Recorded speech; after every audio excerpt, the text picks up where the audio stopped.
علیکم، آپ دیکھ رہے ہیں پروگرام 7 سے 8. میں ہوں کرن ناز. وہ آیا، اس نے دیکھا اور بہت سارا کیش لے کر بھاگ نکلا، یا پھر یوں کہ بڑے بے آبرو ہو کر تیرے کوچے سے ہم نکلے. طالبان دارالحکومت تک کیا پہنچے؟ افغان صدر اشرف غنی دم دبا کر بھاگ نکلے. پاکستان مخالف بیانات میں اپنا ثانی نہ رکھنے والے اشرف غنی کی بزدلی اور دھوکہ دہی پر ان کے ساتھی ہی ان پر لعنت بھیج رہے ہیں. اشرف غنی نے فیس بک پر ملک چھوڑنے کی اطلاع دی تو یہ بات سب کے لیے جتنی حیران کن تھی، اس سے زیادہ صدارتی محل میں طالبان سے مذاکرات کرنے والے حکومتی ارکان کے لیے پریشان کن تھی. صدر اشرف غنی نے افغانستان چھوڑنے کی کسی کو کانوں کان خبر نہیں ہونے دی. ان کے حکومتی اتحادی قومی مصالحتی کونسل کے سربراہ عبداللہ اور سابق صدر حامد کرزئی بھی بے خبر تھے.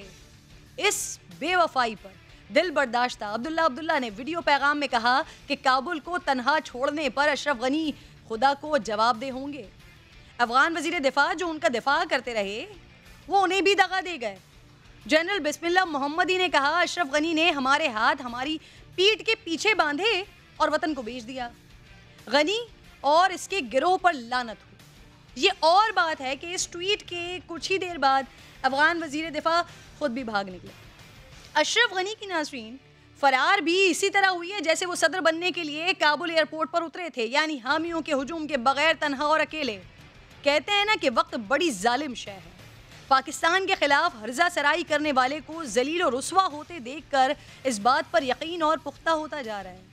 وہ جو پاکستان کو گیدڑ بھپکیاں دیتا تھا، الزام تراشی کرتا تھا، زہر اگلتا تھا، پاکستان پر دہشت گردوں کی حمایت اور فنڈنگ کے جھوٹے الزام لگاتا رہا، افغانستان میں بدامنی کے ہر واقعے کا ذمہ دار پاکستان کو ٹھہراتا رہا، دہشت گردی کی کنجیاں راولپنڈی میں ہے کہتا رہا، پاکستان سے 10,000 جنگجو افغانستان میں داخل ہونے کا جھوٹا دعویٰ کرتا رہا، پاکستان کو بدنام کرنے کے لیے سفیر کی بیٹی کے اغوا تک کا ڈرامہ رچایا.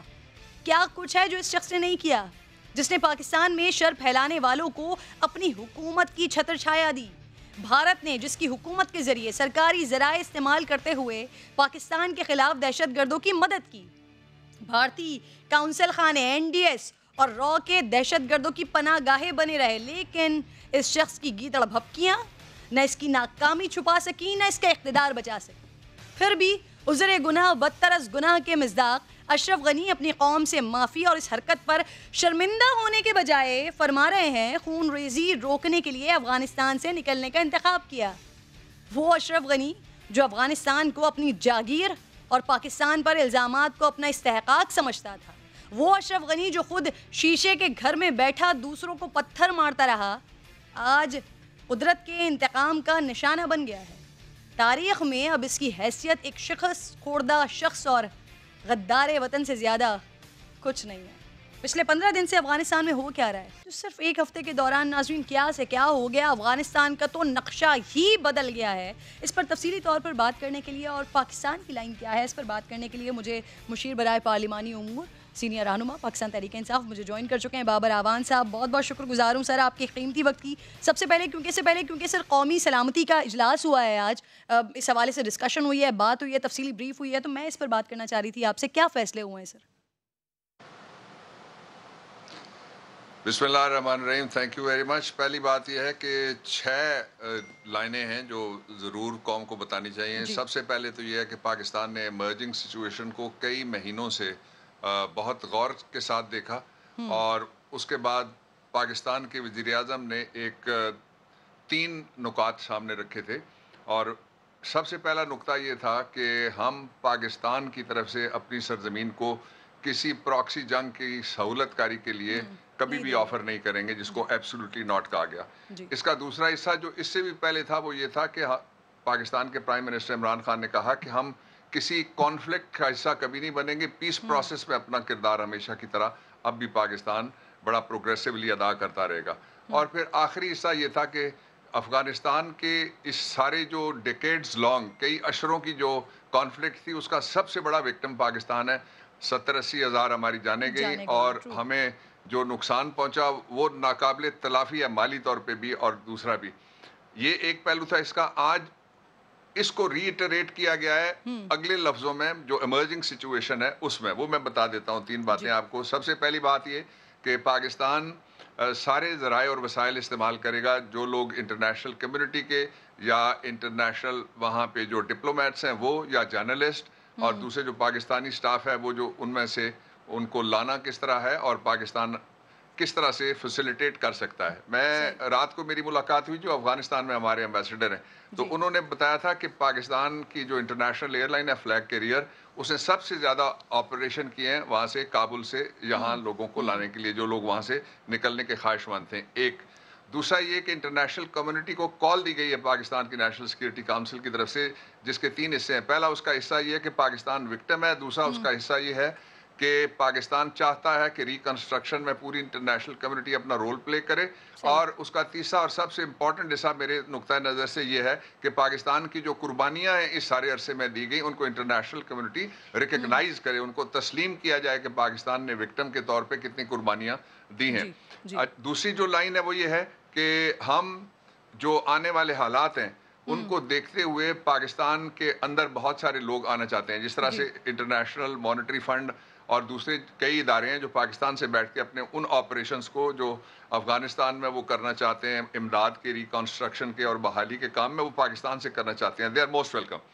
اور اس کے ساتھ ہی ایک بات طے ہو گئی ہے کہ پاکستان کے خلاف جو زمین استعمال ہوتی رہی ہے, اب آج کی نیشنل سیکورٹی کونسل نے جو آخری میسج دیا, سب بڑا میسج یہی ہے کہ پاکستان کے خلاف اور دوسرے ملکوں کے خلاف اب وہ زمین استعمال نہیں ہونی چاہیے. یہ ہماری وہ کمٹمنٹ اور ریزالو تھا جو ہم نے پہلے بھی رکھا, اور آج بھی اسی لیے کہتے تھے کہ افغانستان کے مسئلے کا حل فوجی حل نہیں ہے. وہ ثابت ہو گیا کہ پرائم منسٹر کی بات درست تھی اور پاکستان کا موقف درست تھا. صحیح. اچھا اوان صاحب, سر ہم اس پہ تفصیلی ڈسکس کر چکے ہیں. سر پاکستان پہلے ہی واضح کر چکا ہے اپنی لائن کو, ہم کابل پر بظاہر طاقت سر قبضہ قبول نہیں کریں گے. اب سر جو صورتحال ہے تو وہ کیا وہ پاکستان کے لیے قابل قبول ہے؟ طالبان کی حکومت سے پاکستان ڈیل کیسے کرے گا سر؟ یہ 2 باتیں ہیں. ایک تو یہ کہ ہمیں کوئی نی جرک کی طرف جانے کی ضرورت نہیں ہے as a society, as a Pakistani سب سے پہلے, اور پھر ظاہر ہے ادارہ یا حکومت کے طور کے اوپر.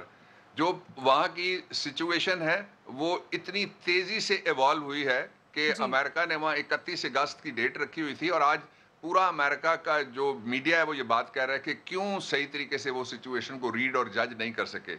تو ایک پہلو اس کا یہ ہو گیا.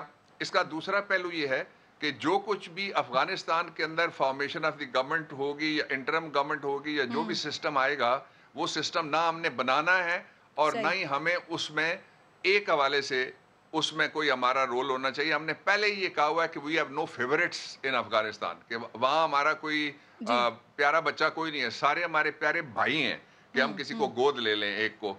جتنے بھی افغانی ہیں ان کے لیے پاکستان میں جتنی 40 لاکھ لوگوں کے لیے 40 سال سے جو قربانی دی ہے, یہ تو صرف ایک ہے. اور یہاں پہ ان کو ماحول, عزت و آبرو, ان کے بچوں کے لیے تعلیم, اسپتالوں کا علاج. تو اس لیے پاکستان نان انٹرفیرنس کی پالیسی کے اوپر جو ریکنسٹرکشن کا اور ریہیبلیٹیشن کا پروسیس ہوگا اس میں تو شریک ہوگا. باقی کسی پروسیس وہ ان کا اندرونی پولیٹیکل پروسیس ہے, وہ ان کو کرنے والا کام ہے, انہی کو زیب دیتا ہے. اوان صاحب, ہم کہیں انٹرفیئر نہیں کریں گے, لیکن ہم پر امپیکٹ اس کا کیا آئے گا سر؟ پہلی بات تو یہ ہے کہ ابھی تک اللہ تعالیٰ کی مہربانی سے جو یہ خیال تھا کہ بہت بڑے پیمانے پہ ہجرت شروع ہو جائے گی اور لوگ آنا شروع ہو جائیں گے, وہ ویسی صورتحال نہیں ہوئی. نمبر 1. نمبر 2 یہ ہے کہ لوگوں کا یہ خیال تھا کہ خدا نخواستہ بڑی خرابی کے بعد کابل میں داخل ہوگی جو جنگجو ہیں, وہ بھی نہیں ہوا. نمبر 3 یہ تھا کہ جو لوگ مختلف مغربی, میں محتاط لفظ استعمال کر رہا ہوں جان بوجھ کے, جو تجزیہ کار تھے اور میڈیا کے لوگ تھے اور ذمہ دار تھے کئی, وہ جو پاکستان کو اس میں ملوث کرتے تھے, ان کے اوپر ساری دنیا انگلیاں اٹھا رہی ہے کہ تم نے یہ نہیں سمجھا کہ 20 سال سے جو یہ بنایا گیا ہے تمہارا سسٹم, یہ ہاؤس آف کارڈ ثابت ہو سکتا ہے. آپ کہتے ہیں ہم ساری چیزوں کو تھنک ٹینک کے حوالے کرتے ہیں, وہ ان کو چھانتے ہیں, پٹکتے ہیں, ناپتے ہیں, تولتے ہیں, لٹمس ٹیسٹ کرتے ہیں, اس کے بعد ہم کو قدم اٹھاتے ہیں. تو یہ کون سا قدم تھا؟ تو اس لیے پاکستان کے لیے مجھے یہ لگتا ہے انشاءاللہ العزیز کے خیر کی خبریں ہیں. جو ہمارا کنسرن ہوتا ہے اس مغربی بارڈر کے ساتھ, جس کا ہم نے تقریباً 2500 کلومیٹر کے اوپر ہم نے اپنے فینسز لگا لیے ہیں, اور کل